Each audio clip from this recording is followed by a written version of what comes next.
Hello, creative people. Today, we take a journey from 3D design to production.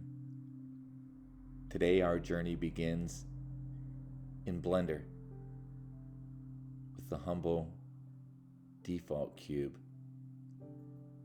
As I click on the default cube, I get the selection halo around it, the orange-yellow halo that indicates that it has been selected.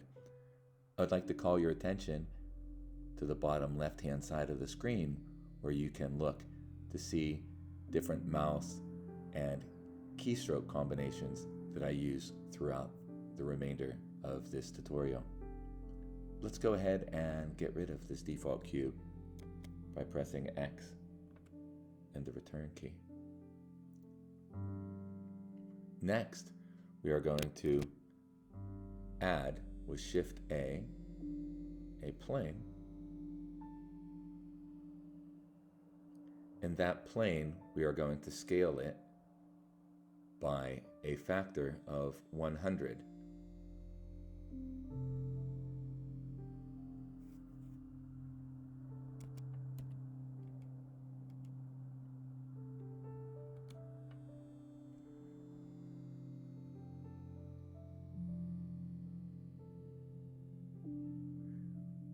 As I have scaled this, I now have roughly the amount of area represented by 2 Chicago city blocks to give you some perspective on the size here. We are going to be fairly basic in the way that we organize this, just to get the big ideas. The next thing we're going to do is go into edit mode by tabbing into edit mode. I'm going to hover over one of the edges, do Control R, and I will divide that edge by 10 by typing in 10 for 10, and then hit return 3 times. I will then hover over one of the other adjacent edges and do Control R, 10 for 10, and hit return 3 times. Now I have a grid with many more vertices, and vertices are the little dots or the 3D points, and many more edges. The edges are the line segments connecting the vertices, and many more faces, and the faces are the rectangles or squares, or in sometimes the triangles. Okay, so how do I change my selection mode? Well, it's currently in Vertex Select mode. If I click once, I select one vertex. You can see I've selected one vertex, one of these dots, one of these 3D points. If I press the 2 key, I switch into Edge Select mode, so I can click on an edge and select an edge. If I want to select multiple edges, I can select one edge like I've done here, and then I can hold the Shift key and click another edge. See, it retains the selection before and allows me to do some cool things that we're going to see a little bit later. So if I wanted to select a series of edges, I can select like an edge here, hold Shift down as I proceed to select more edges, and now I can select multiple edges. Now I've gone around and selected 5 edges. Okay, to put it in face select mode, we press the number 3. Here you can see one face selected. If I want to select multiple faces, I can hold the Shift key down as I click and select multiple faces. Right. Here I have selected 6 faces. So to review this, we can be in Vertex Select mode. Right here I've selected one vertex. I can hold the Shift key down and select 3 vertices, for example. I can press the 2 key to go into Edge Select mode. Selecting an edge over here, I can hold the Shift key down while I select a few more edges, and now I have 4 edges selected. To get into face select mode, I press the 3 key. Here I have selected 1 face. I hold the shift key down, and now I have selected 4 faces. Faces can be either quads or triangles. Okay, so here we are. Now we are ready to basically change this geometry or this mesh to be a little bit more interesting than it currently is. And the way that we're going to make it more interesting is we're going to pull these regions up. I'm going to look at these regions as, maybe you can think of them as these areas that we can pull into 3 dimensions. So I'm going to maybe just take these 4 faces that I already have selected, and I'm going to press the E key, and then I'm going to drag them up. Look at that. So I press the E key and then I drag them up. That process is called extruding, which begins with the letter E, in fact. Okay, over here I'm going to select a few more faces. Select this face and select a couple more over here. Maybe to go around something like this. I'm going to press the E key again and pull that up. All right. And I'm going to play around, select faces in different spots, using the combinations of keys that we have just covered. Press the E key again here, pull this up, perhaps even a little bit higher. Again, we're just practicing, just looking at this area around us is a little bit of a playground where we can experiment with some of the keys that we've learned how to use. Pressing the E again here, going up a little bit. I think I'll put something over in this corner region. Well, actually, let me select something over here. Let's go ahead and pull that up right there. Make some interesting things. All right. So that's right there, an interesting geometric setup. Okay, this is going to be even more interesting in a moment. Let's go ahead then and perhaps take this mesh and put it into edge select by pressing 2. Select an edge here. Let's select an edge over here by holding shift at the same time. Then let's press the letter F to fill in a face between those edges. Now we have a little ramp type of thing. Let's do the same over here. Let's select an edge over here. Hold shift and select an edge over here and press F. We have another such like ramp connecting. Let's do the same over here, in fact. Let's go ahead and select an edge here. Shift, select an edge here. Press an F, and now we have a ramp. We're making these ramps, kind of connecting these respective places. Maybe over here, I'll do the same. Hold shift, select a couple, press F. I've got that ramp over there as well. Just kind of connecting these, holding shift, selecting 2 more, pressing F. Basically connecting these different areas in such a way. Right here, maybe select this, shift, select this, press F. Right? That's a little bit more interesting, maybe. And maybe I allow this to be connected here. There we go. I think I'm happy with that. Just practicing with the keys that we've been introduced to. And we've made something pretty interesting. Now, to be honest, it looks gray right now. I think it would be even more interesting if we had some colors to it. So let's go ahead and do that. Let's, in fact, light it up even before we add more colors. So let's go to the far right in the top section over here, and we're going to select this little circle, which puts it in rendered mode, which considers the light and how the light has an effect. See, we have that light right there. Cool. Now I can select that light either by clicking on the light directly. Now I'm in edit mode. I need to press tab to go out of edit mode, first of all. Now that I have pressed the tab key, I'm now out of edit mode.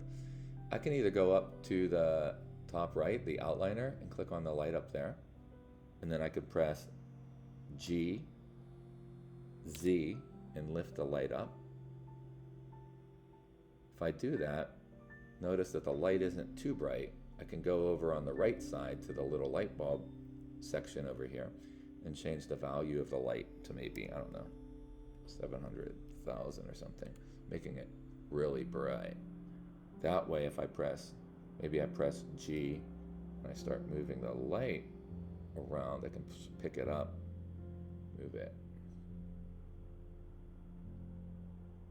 away at a different, yeah, start to get a feel for, maybe, yeah, just maybe I lower the intensity a little bit. So we have some interesting shadows there from that one light. Let's add maybe 2 more lights just to have a little fun with it. How are we going to add lights now?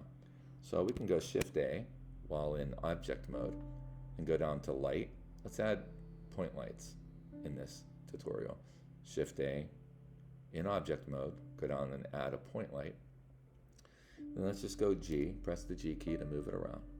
Again, it's not going to be too bright. Let's make this a different color light maybe. Let's change the color of the light to green. Let's run the power up to maybe, I don't know, 100,000. And look at that, that's interesting. We have some interesting lighting there. And let's go ahead and get one more light going on. Maybe we take that same light, and copy it. How can we do that?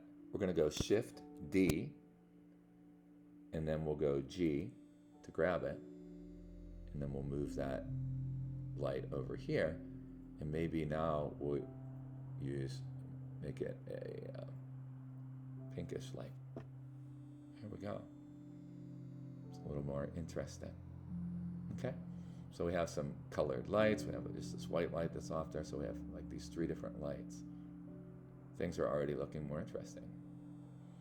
Now, what about the actual mesh itself, this geometry set that we have here? How can we make that even more interesting? Let's add some colors to that. Let's go ahead and click on the mesh, our plane, and go down to the bottom right to the materials properties, and we're going to add, let's just add 3 material slots. Each of those slots will add a new material. So adding 3 material slots, and then a material in each slot. Let's let the first 2 materials maybe have some color. So the first material by default, the top one, is going to get assigned to everything, and you can see the effect. Material 2 won't be assigned by default. It will just remain unassigned until we use it. And material 3, or this third material, let's give it a special name. Let's click on it down here and actually call it, let's call it Bake Matte, for bake material. So we're not going to apply a color to it. What we're going to do is we're going to hook up a picture to it, an image, a texture. And we're going to basically take a lot of this information that we're organizing here and putting it into a bake. And we'll talk more about that in a moment. But for right now, let's maybe take some of the tops of these parts of this plane, this level, if you want to look at it as being a level. Let's tab into edit mode, And then let's go to Face Select by pressing 3. And let's go ahead and hold Shift down and select. Let's go ahead and select all the tops. All the things that are like the top of the, I don't know if you want, it really is a stretch to call these buildings. But right now, let's just imagine that they are buildings. Holding the Shift key down, and I'm selecting all of these. I'm imagining that they're buildings. Okay? Takes a little bit of imagination, but I think you can do it. You just imagine these as buildings or walls at least, right? They definitely look like some type of walls. They're definitely these big boxy things. Let's go ahead and select all of the tops by holding Shift as I select them. And then let's go over to Material 2 and select Material 2 and then click the button that says Assign. Now we have, isn't that interesting? Now we have a little bit more interesting of a setup here. Now we could add more materials and so forth and get more detailed, but this is pretty much the extent of the detail that we're going to focus on here today. I'm not going to take it too far. Just going to get the feel of, hey, this is the design process with these materials. We can always change the colors of the materials and so forth and so on. So if we save this file, so let's go ahead and save it. Let's go File, Save. Up here at the top, click Save. And let's just call it, all right, I'll just call it 3D Design to Production. Okay, 3D Design to Production. That's what we're doing. All right.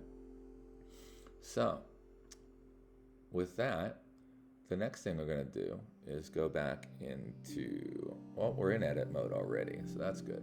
Let's go up to the tab at the top that says UV editing, and let's zoom out a little bit. UV editing, we'll see what's going on with this.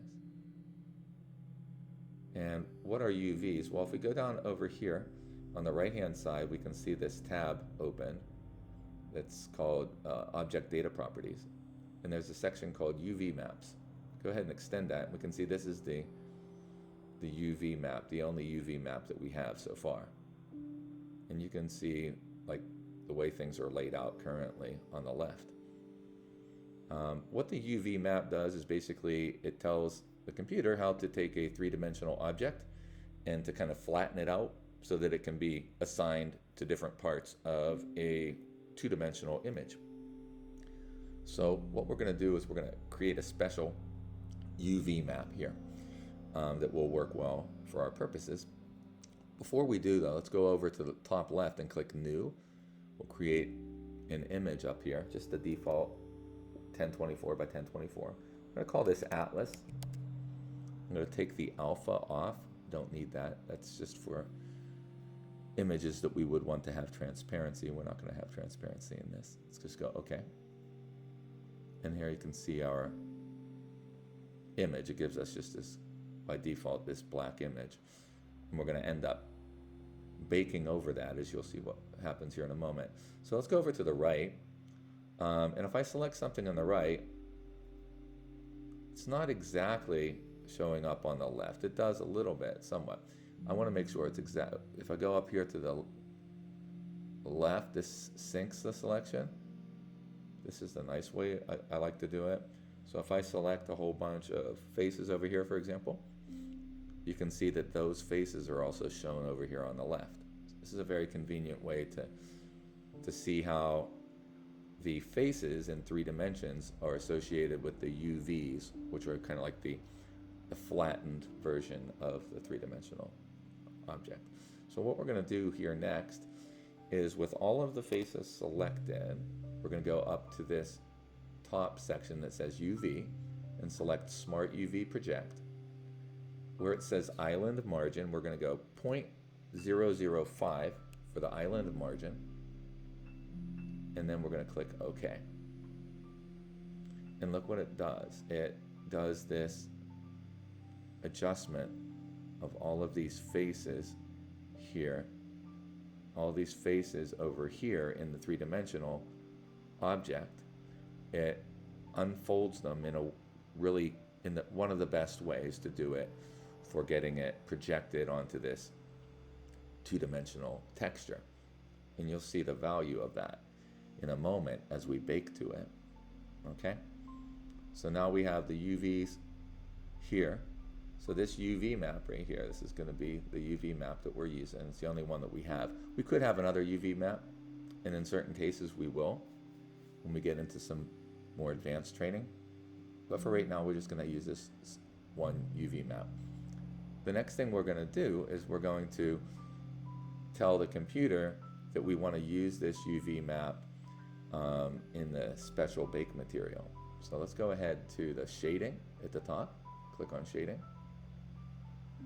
And then down here in the bottom, go ahead and click in it. Click in this area down here.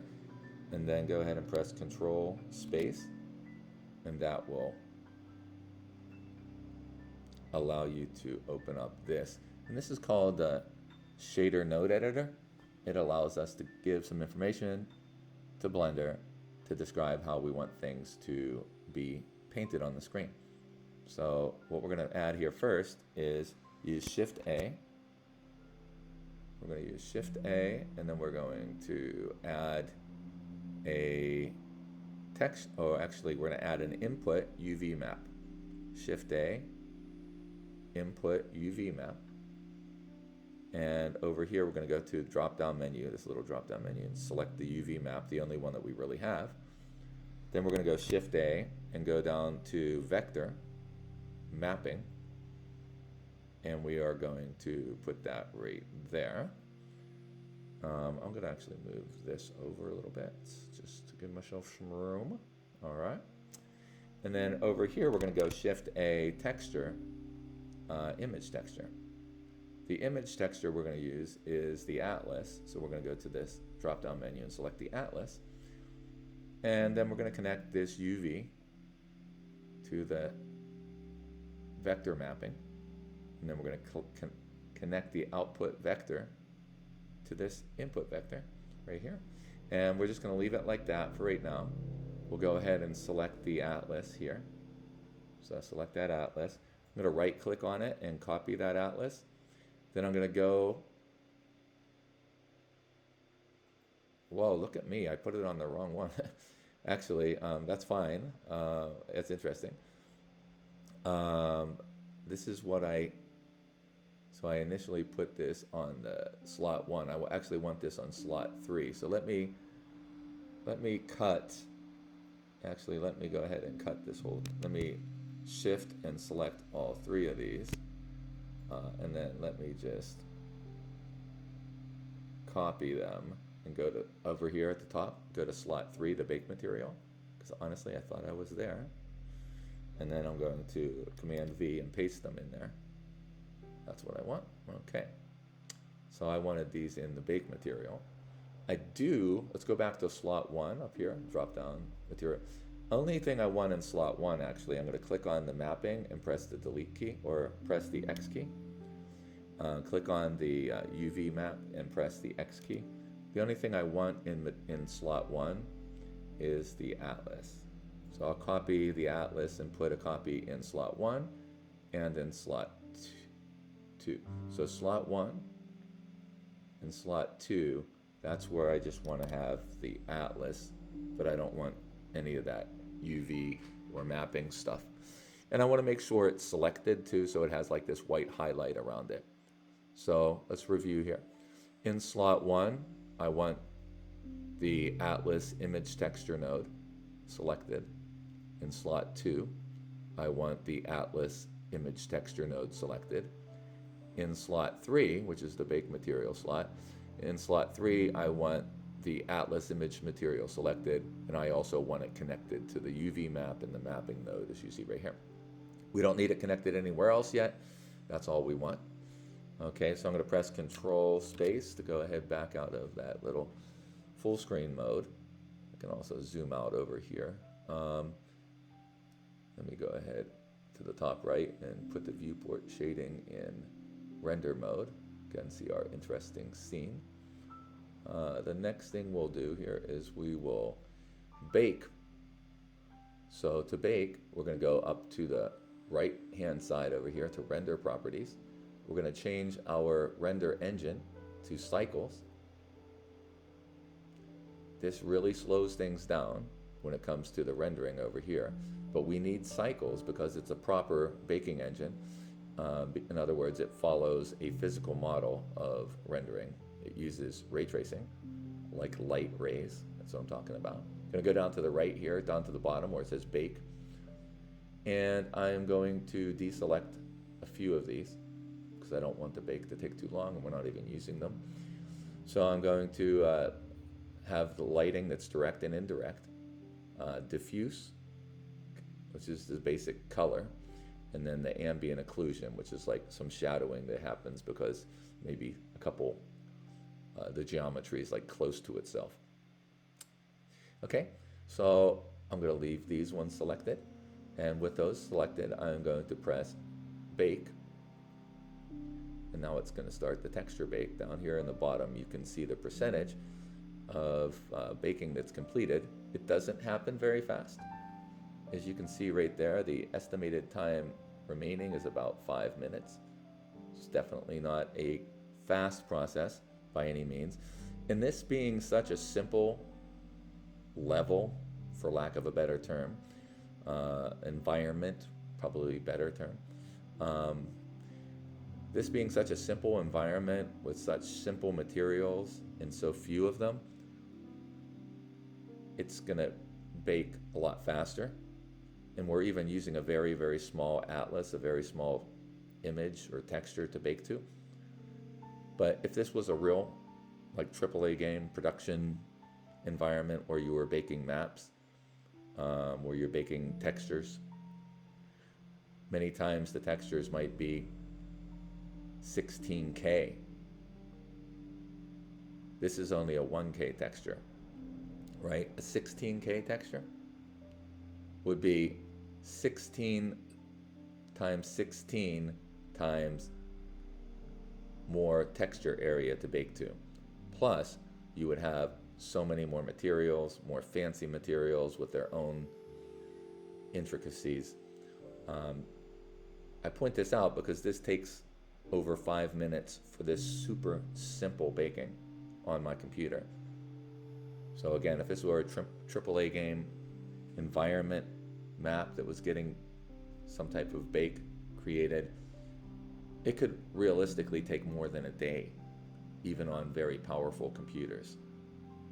Even with today's computers, very powerful. So we're talking a very costly process that we're going through here.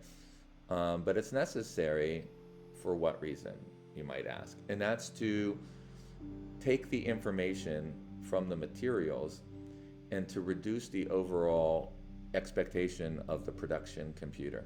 So in the final application, the computer that is doing the actual real-time gameplay, it has so much to take care of. If it had to take care of modeling the actual light and the responsiveness of all the materials to the light, it would drastically reduce the performance of that computer and that system. So in order to take the burden, or much of the burden off, we bake different types of maps. In this case, it's a basic diffuse ambient occlusion, texture map that's going to be used for this entire level. Let's call it a level or an environment. So it's a very important process. It could be used in all kind of other situations. It doesn't have to be for environments. It is very common for environments because a lot of times the shading, you can get away with some shadows that don't change in environments, and that's really where it pays to have this baking of the shadows in. Of course, if you have the shadows changing during the game, you're going to have to do some special stuff to take care of that. But as you can see here, this is not this is not happening in a second. It's literally still almost 2.5 minutes remaining left here. So I just wanted to take this time to, as it's baking, to talk about the significant performance benefits of doing this process. here of baking. And what are we baking? We're baking over on the right, we're baking color. That's what diffuse really is. It's really just a basic color. And we're baking some ambient occlusion, which means if you have like if you have a little crevice in the geometry, it's going to create a certain type of shadowing effect. In other words, the light's going to have a harder time reaching those little crevices. It's still going to reach into there somewhat, but it's going to have a reduced likelihood of these photons of light reaching there. So we have this effect of ambient occlusion. And then we just have the direct light, the light that hits the surfaces directly. And then we have the indirect light, is where we have the bouncing off of a surface and then hitting another surface. And that's how we can get like some color transfer from one surface to another. And accompanying those lights, you also have the appropriate kind of lack of light. Wherever there's the lack of light, that's where you see the shadow. Okay, so wherever the direct and indirect light are, the places that don't get the direct or don't get the indirect light just remain the same, and those are essentially the shadowed areas. Here we are getting closer. See how long this takes. It really does take a while. Interesting. What you're going to see here as a result, once this is done, is that it's going to take all this information, this diffuse, this ambient occlusion information, it's going to bake it onto a picture, basically, that atlas that we created. We're going to see it in just a moment. There it is. Wow, look over here. There's that image, that atlas that we created. Now it has that information baked onto it. Now, how do we take this to the next level? First of all, we want to switch this from the Cycles engine back to Eevee, because Cycles is way too costly. It just really slows the computer down. We only need to use Cycles whenever we bake, and for some other maybe special cases, but for the most part, you're going to stay in Eevee. Eevee is the rendering engine for real-time development, and that's where we are going to put it right now, rendering engine Eevee, after we're done. Next thing we're going to do is, now that we have performed this bake, let me just go Control Space. Now we're going to connect the color from the atlas in the bake material to the base color. This is in slot 3. Slot 3, the atlas color to the base color. Now we're telling this material, which we're not using yet, we're telling this material to take this atlas with this UV mapping and use that to represent the output. So I'm going to press Control Command. What I'm going to do over here is to go down to the right-hand side to the material properties. I'm going to go into edit mode. I'm going to tab it into edit mode. Everything selected. And now I'm going to go to the bake material. I'm going to actually switch it to, at the top up here on the right, I'm going to change it to material preview. I'm going to select the bake material. I'm going to click assign. And watch what happens. And now I'm going to press tab. Look at that. It looks like it did with the Cycles engine for the most part. Not quite as high fidelity because we only have a 1K map, but that's what we get. We get all of that shadowy detail from that map. And that's not a big map for this big of an area, I'm telling you that, but that's what we get. Look at that. All that information is onto this particular model. Now that's really cool. And what we can do now then is we can export this. Let's go ahead and save it first. All right. Now we can go File, Export. What we're going to do here is export the GLTF file. So 3D design to production.glb. Now what we're going to do is we're going to get this in production. So let's actually go over here.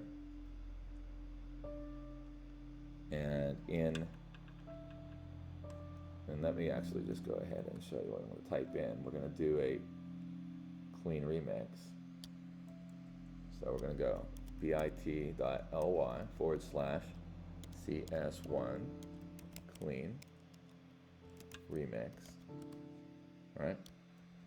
That's what we're going to use to create a clean remix. So let's go ahead and do that.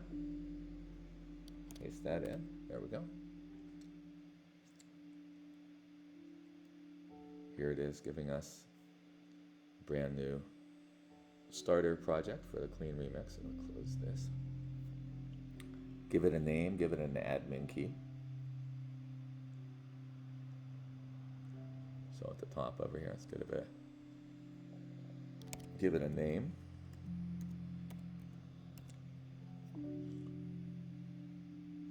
Okay, and then I'm going to give it an admin key.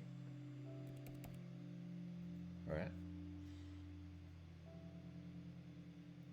So after giving it a name and giving it an admin key, now we can go ahead, go forward then and go to the assets. And what we're going to use here is our file that we just exported. So we're going to upload an asset. We're going to get that asset from wherever you saved it. So I'm going to go ahead and get that from my resources over here where I saved it. And I saved it over there as this GLB file. 3D design to production GLB file. Now, it's not allowing me to browse for that nicely, so I'm going to have to go in this way and drag and drop it. We just realized it did not recognize that file type. No biggie. Here it is. Now I can just drag and drop it. So I guess drag and drop it. That's the way to do it. Okay, so just drag and drop the GLB file in. And then we're going to copy the actual link to this file.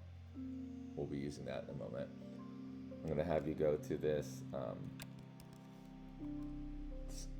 web page, navmesh-maker.glitch.me. So it's navmesh-maker.glitch.me. And we're going to paste in that link, hit enter, and it's going to load that.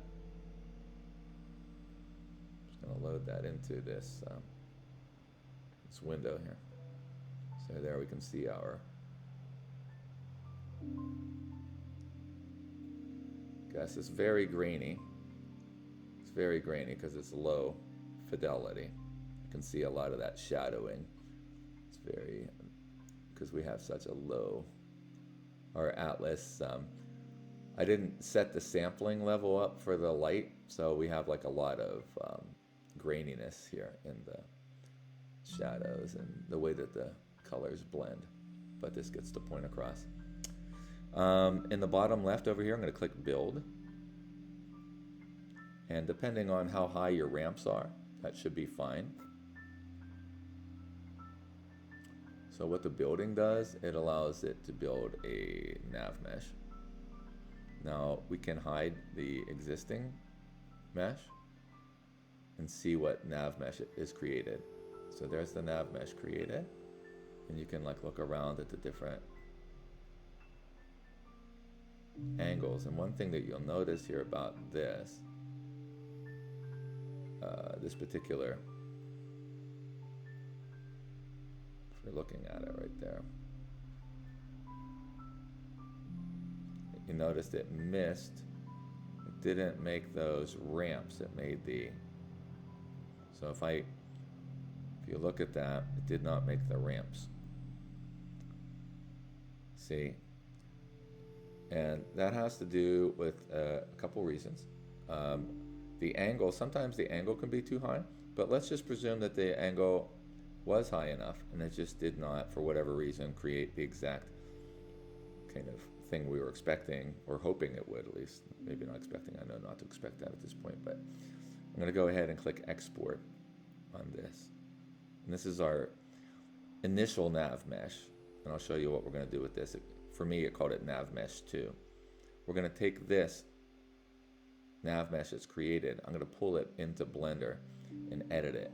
See, I still have that level right there. So I'm going to go ahead and File, Import, and I'm going to go over here, Gltf. I'm going to go to my downloads, Nav Mesh 2, that one right there. And there it is. And what I am going to do here is, we can see them both at the same time. Now, what I like to do oftentimes here is to maybe make it pop a little bit more. So if I go over here to the color, maybe I'll change the color, make it really obvious for the Nav Mesh. So I made it really pink to stand out. So we can see where we're missing the Nav Mesh on those ramps. So how can I get those ramps? Well, the same way that we created them on the real, or on the level, we can create them in the Nav Mesh for the level. So all I'm going to do right here for the Nav Mesh then is I'm going to tab it into edit mode. In that Nav Mesh, I'm going to click at the, for example, where the bottom of a ramp is. I'm going to press 2 to put it in the edge select. I'll select a couple edges right here. And I'll select at the top and then press F. Maybe it made it a little bit too wide there. Maybe I undo that. Maybe I just select here to here, press F. Maybe if I go here to there, press F. Okay, so I kind of filled in there. And then if I go over here, just going around, just doing the same thing that we learned before, and holding Shift and selecting some edges, press F. Right over here, hold Shift, press F. So I'm basically going around, and where I'm missing those connections, clicking here, Shift, select, press F. Here, press F.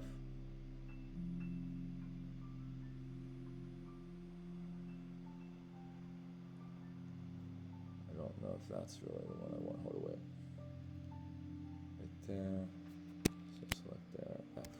That's what I want. There we go. So we're just filling in, because that tool is not perfect. It gets us part way of what we would like to have, towards what we would like to have. Over here we have a section to fill in, and we'll press that F key right there. Here I'll select that, and up at the top, press the F key. Oh, so I guess I probably should have select there, F. Is that better? Let me see. Oh, I'm still missing a little bit there. That one, maybe that one.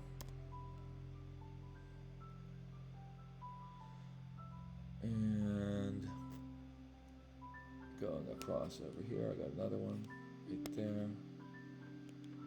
Maybe right there, F. Right there, right there, F. All right. You can see this could be a very nice, comfy kind of meditative action to take. Here I have this one, obviously, right here. Shift select F to fill in. Just selecting these edges, holding Shift, press the F key to fill it in. So, I really like to point out how relaxing and meditative this whole process can be, and should be. Should be a nice, comfy type of thing to do. Let me see if I make sure I have. Maybe that's already there. So I can also hide the the level. If I hide the plane, I can see that I'm missing something here. So I want to make sure I get that back. So if I select this, select this, it's not,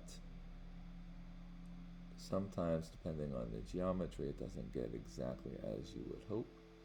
So I'm going to do an adjustment here. I'm going to select right here and maybe shift select here and press F.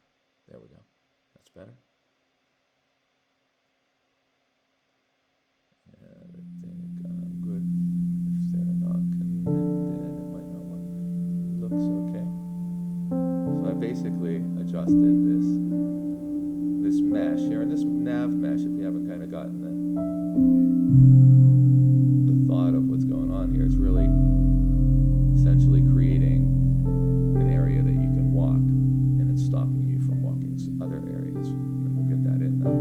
So I'm going to go ahead and tab it into object mode. I'm going to go File. Watch this one though. Export Gltf. I'm going to change it a little bit here.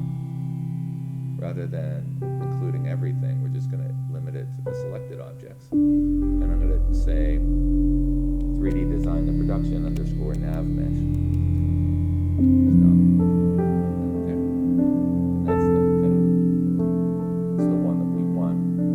And now we can, now that we use this tool, got us part way, use Blender, got us the rest of the way.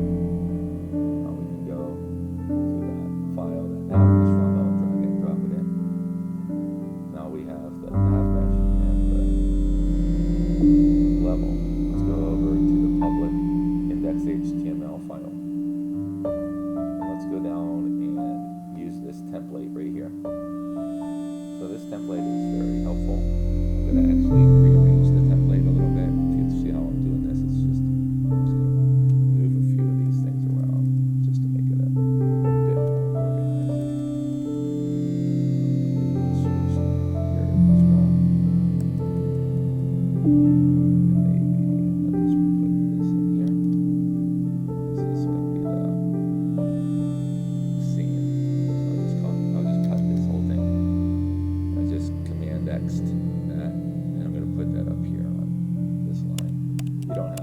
Still work down there, but I'm just going to put it beside this one. I'm going to select this entire section here, press Command / and what that does is it uncomments it, and then I'm going to go back to the assets, select the nav mesh, index.html, I'm going to paste in the URL for the nav mesh here. These are just two ways of doing pretty much the same thing whenever you have a model. So this one I'm using a generic entity that has the Gltf model component. Notice you can't see the nav mesh, it says visible is false. I'll also put this down here if I want to. And then up here, this is using a Gltf model primitive. So, two ways of doing the same thing. One, we're using the Gltf model primitive for the scene. We're just going to use the generic entity with the Gltf model component for the nav mesh. We could do it either way for either one of them, just illustrating that there is flexibility in how you do things. And then I'm going to go ahead and log in. Oh, I forgot to do one thing actually. We're going to close this up. One thing that we need to do here, I forgot, is to go to the top of the scene and change the ground from flat, because now we have ground already. We don't want to have the two different grounds together. It wouldn't look good. So we're going to change the ground to none here in the scene. And now we can go ahead. Let's take a peek. Close this up.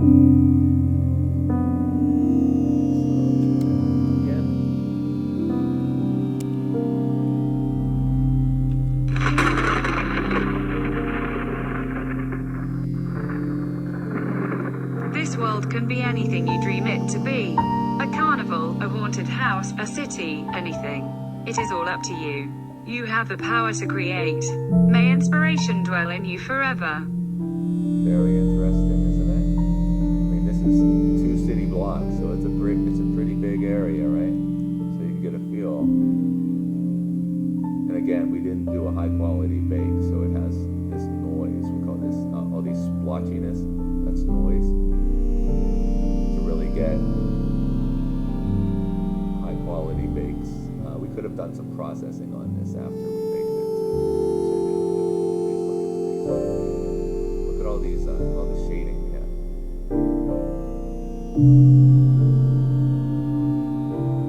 See there, right? You can see that overhang over there, and the way that the sun is causing this.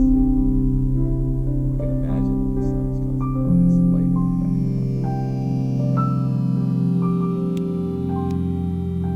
Giving us a very interesting visual of this particular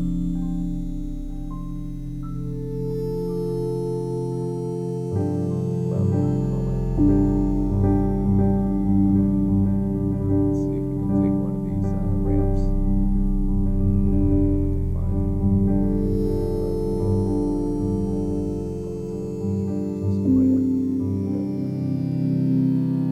Quite a bit of distance here. Again, keep in mind this is pretty much this is 2 city blocks. It's based upon some known facts about like the Chicago city block system. This is pretty much 2 city blocks in Chicago, so it's really fairly significant amount of area to cover. So let's see if we can go up this ramp. Look at that. Going up the ramp. What do you know? And that's thanks to the Nav Mesh. That's the significance of the Nav Mesh right there. Look at that. Get up on top of here. Take a view. Take a look. Look at this up on top. Looking down across there. Now you can set the fog. You can notice it kind of gets foggy off in the distance. Right there. So we can definitely control that. We can control all kind of things. We just want to get this process down from 3D design to production. And go across to that. Down this ramp. Down this ramp to the other, whatever, building top, if you want to think of it as building top. Again, I know this looks very cruddy, but that's the result of going quickly through the bake. We're not trying to clean up the bake texture a little bit afterwards. We can do that by applying a denoising algorithm. We can talk about that if you want to, the mathematical significance of that kind of thing. But pretty cool stuff, isn't it? Going from design to production. I should probably change the material to unlit as well. There we go. Look at that. Down from the top. Over there. Walking around the place. Well, I hope you found this interesting. It definitely covers a nice subset of what it means to go from 3D design to production. Let me recap a couple of the concepts that are involved here.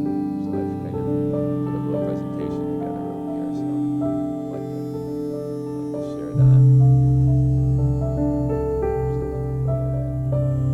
Close this little presenter window. Walk you through some of these things. So before we leave here today, I'd like to say that really the design phase, when you're coming up with the ideas for whatever the solution is that you're working on, you want to be flexible. And when the final product is done, you want it to perform well. And we have these kind of design terms where you're specifying what you want. You're kind of ideating on how to adjust things, brainstorming. And then you want to ultimately, within the team that you're working with, because you're typically not doing this alone, gain consensus.